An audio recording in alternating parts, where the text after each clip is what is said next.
Hey guys, and welcome to a showdown featuring myself, a Rubber Duck of War, leading the forces of Nagarife up against 4 Poland of Sons of the Mountain and his Norscan forces. Should be a good fun one, as we're going to be trying to play the High Elves in an Alith Anar style of play without Alith Anar. Now, what on earth do I mean by this sentence? Well, we're going to be playing it very skirmish heavy, ignoring infantry. Infantry, they're not a concern of ours anymore. We're going to be going with skirmish shooting force and a bucket ton of cavalry to help protect them. And we'll have to see how it works out. This is a rather risky style of approach, but it's inspired quite a lot recently by Falcon's run in my one build tournament, and start to bring this style of build once more. I used to play it ages ago. In the main line, we have Shadow Warriors. So we actually have 1, 2, 3, 4 of these bad boys. Not the biggest damage output, but up against the force of Norsca who have such light armor, they can really do some glorious damage. If you combine them with a Plague of Rust caster, they can do huge work. But we haven't gone with Plague of Rust, as I said before, due to that low armor of the Norscan forces. I'm hoping, fingers crossed, that we can get away without having to bring it. So instead, we have a Death caster coming with Spirit Leech, Soul Blight, which does lower armor to a point, as well as the Purple Sun. And the reason I want to go for Death Caster is Norsca don't have any healing, so we can really focus down their casters and other such characters. For our cavalry contingent, we have the Fireborn Regiment of Renowned Dragonborn, Dragon Princes, I should say, there we go. Although I guess they wish they were Dragonborn. These guys, massive anti-large, huge shot cavalry, will beat almost all of the large monsters in the Norscan roster. Just behind the Shadow Warriors, we do have double Silver Helms, looking to protect them where possible. And over on this far flank, we have more Silver Helms, double Illyrian Reavers, and 2 units of Illyrian Reaver Archers. Their sole job is to try to defeat the enemy skirmish cavalry, which they're doing rather well at the start of battle. 2 Marauder Horsemen floating down this flank.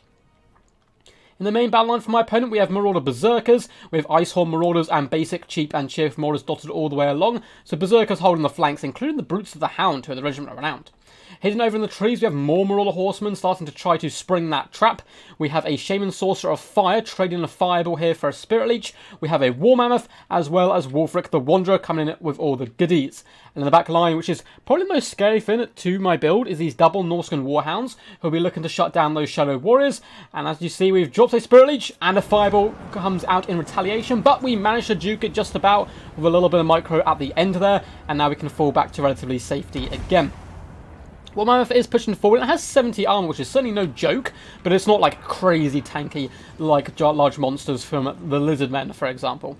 Over on this flank, we've managed to push back the Horsemen with our Reaver Archers, and we even have some Illyrian Reavers going for a cheeky little frontal charge here, slamming into the Berserkers, doing some good work, and should be able to flee once more. But Illyrian Reavers are very squishy, so I'm not sure if that's actually going to be a particularly good trade for us.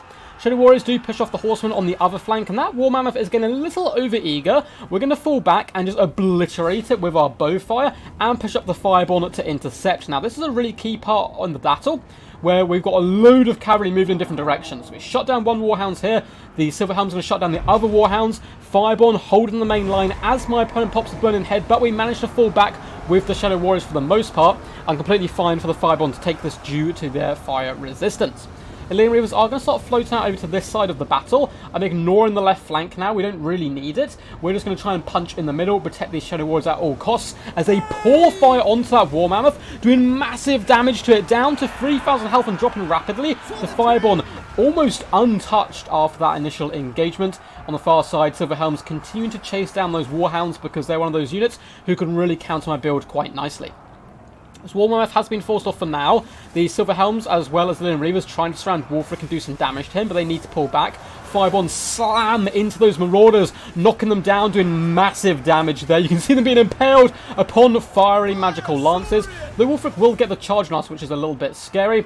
The Archmage of Death is trying to hunt down that War Mammoth, but there is a lot of troops nearby to support, including the Horsemen, so we are going to have to fall back and get back up into the sky, which could start causing ourselves problems if that Mammoth does return to the field.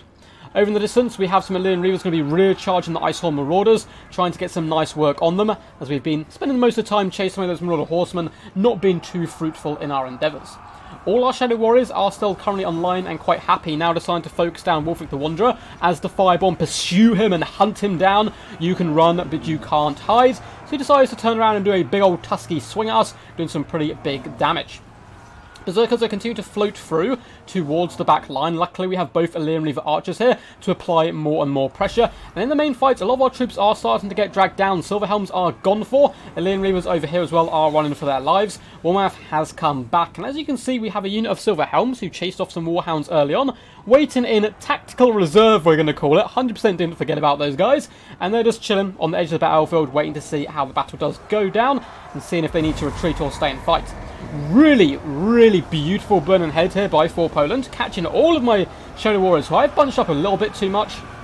It's good to move them in one blob because it makes them easier to protect, but you can get caught out by stuff like that, and that was rather scary. Plus, the Brutes of the Hound are pushing through. These guys are unbreakable, so they're perfect for hunting down skirmishers. Illyrian Reaver archers have charged into combat on the horsemen, trying to force them off, and the Archmage waddle faster, trying to chase down that Shaman Sorcerer of Fire, who's getting obliterated by Bowfire and now a Spirit Leech. The Fireborn have been in combat a little bit too long, and Warfrey the Wanderer is going to be pushing them away, driving them off the battlefield, at least for now, kind of away from the majority of my troops. In the back lines, we have Silverhelms running over Marauders, and we also have Silverhelms returning to the field after finally managing to push off those Warhounds. They just kept running in the wrong direction, but luckily we've got rid of them, and I think it was a necessity at this point. Bruce the Hound are nearly dead. Shadow Warriors are basically ignoring them. We're going to allow the Archmage of Death to deal with them, and we're continuing to focus down this Warmouth. I want it off the field as quickly as possible because it still has a huge amount of damage output despite its low health. Fireborn do a good job pushing back Wolfric and the remainder of my opponent's troops, but I need to get them away from these Marauder Horsemen, who are perfect for destroying them. And luckily for me, the entire volley went into one poor Fireborn. Not a good day for him, I suppose. In the distance, we have some Reaver Archers rallying to the cause, still using that full health unit of Silverhelms as just a bookshelf holder, I suppose, in the corners, holding the corners of the map together. Shadow Warriors still have decent amounts of ammunition for this late in the game. I continue to pour fire in onto the War Mammoth. I really want to try and force it off the field where possible. Down just 400 health, it should shatter relatively soon. Silverhelms are quite happy in the back lines with their Illyrian Reaver Archer brethren, who have now run out of ammunition, which is a little bit of a concern because there's a lot of Marauders still left on the field, and the longer Norsca fight, the tougher they become to kill because of their range mechanic.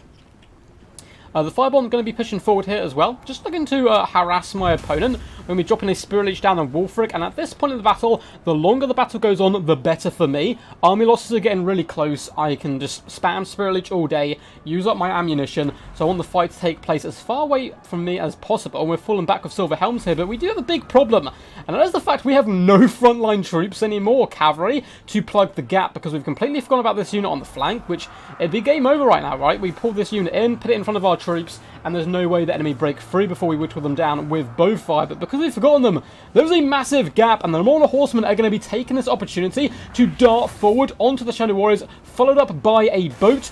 But Wolfric is really struggling now. He's got fight or die, but he routs before the might of the Silverhelms and the Fireborn, and just as my opponent manages to get into the back line, looking to shut down basically all the remainder of my damage output, army losses kicks in, and we just about get the victory. A Pyrrhic victory.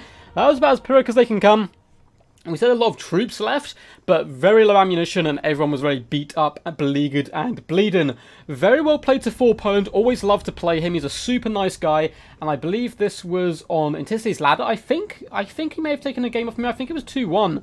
But yeah, really talented player. Sons of the Mountain, very cool clan as well. If you see him on ladder, say hello. He's a really lovely dude all round. Always sends in good replays as well. But yeah, it was an interesting tactic. What did you guys think of this kind of style of approach, of using Shadow Warriors or other skirmishers such as this, kind of like a Wood Elf style tactic almost, and just ignoring the infantry game? We know we're not going to beat Norsca in a one-on-one fight on infantry unless we really overcommit to Phoenix Guard, Swordmasters of Hoeth, and a lot of those units can get run down by magic attacks, mammoths, and all that kind of scary stuff. So we know we're going to lose the infantry fight. Why even bother with infantry is kind of the thinking behind this build. Plus, we're Nagarife, it's thematic. We've got to play skirmish. It's in our very blood, despite the fact that there is no Alith and Anar, which is a little bit of a shame.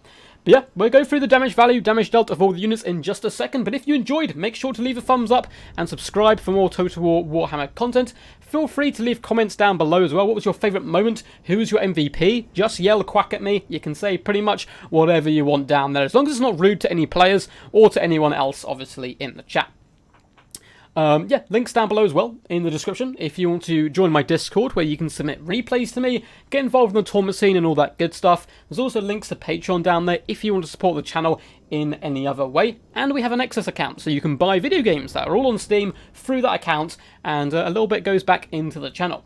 Anyway, as I said before, well played for Poland, but let's check out how we managed to get this victory. So 860 damage value, not too shabby on the Eagle Lady. Spirit Leeches just focusing down the characters for the most part, which was her job. Shadow Warriors across the board did pretty good, still relatively okay ammunition towards the end. 1000 damage value, 952, 621 a little bit worse, but 933. Really just pouring on the fire, and it wasn't even about killing units necessarily, it was about breaking their morale so much that when the cavalry charged in, they would get forced off the field, and that's what happened at the end of the day. Illyrian Reavers, not much damage value, but okay kills across the board. Silver Helms performing a bit better. 785 damage value, 691 and 221. This unit though was basically full health, and you killed some Warhounds and then just took the day off. Fireborn, 2,448 damage value, really impressive work by them, 90 kills, surrounding a Mammoth, dragging it down, surrounding Wolfric as well, getting there and doing the dirty work. So without healing, they still performed really well, which is good to see, because often people rely on Earthbloods and so forth to keep them going. The Reaver Archers did pretty good, 716, 881 damage value, but they fulfilled their role, which was really the key moment of this, of just hold away the Horsemen. I don't want the Horsemen anywhere near my Fireborn, or running over my Shadow Warriors, and they did that job admirably. What if the Wonder Come struggled to get in there? 900 damage value on him. Likewise, the Shaman Sorcerer did manage to get some pretty good value because for Poland was a real sneaky beaky, and when he took that initial damage and was driven away, he then just hid him in the trees so I couldn't snipe him out, which was a really cool sneaky tactic, and got some really good burning heads on the Shadow Warriors in the end parts of the game. Marauders suffered, no good targets for them today. Likewise, the Berserkers fared a bit better, 700 damage value, 600 here, but in the end, getting run over by cavalry, which is a bit of a problem for them. The Marauder Horseman, 869 damage value is really good on this unit. The other units, though, really kind of struggled because they were kept away by the Reaver Archers. The unit which did good, I think, was most likely the one hunting down the Fireborn. Warhounds just got obliterated on the charge, and I made sure to chase them off, which kind of almost backfired because we forgot that unit of Silver Helms, and the other one was out of the game for so long, but I felt it was really a necessity to help protect the back line. The poor little War Mammoth didn't last too long, 606 damage, eventually getting dragged down with a billion bow bolts, or arrows I should say, in its flesh, as well as a load of angry Fireborn poking fiery sticks at it. I can't blame the Mammoth running away, I probably would do the same thing. Alright guys, hope you enjoyed. Until next time, peace, peace, and as always, stay awesome.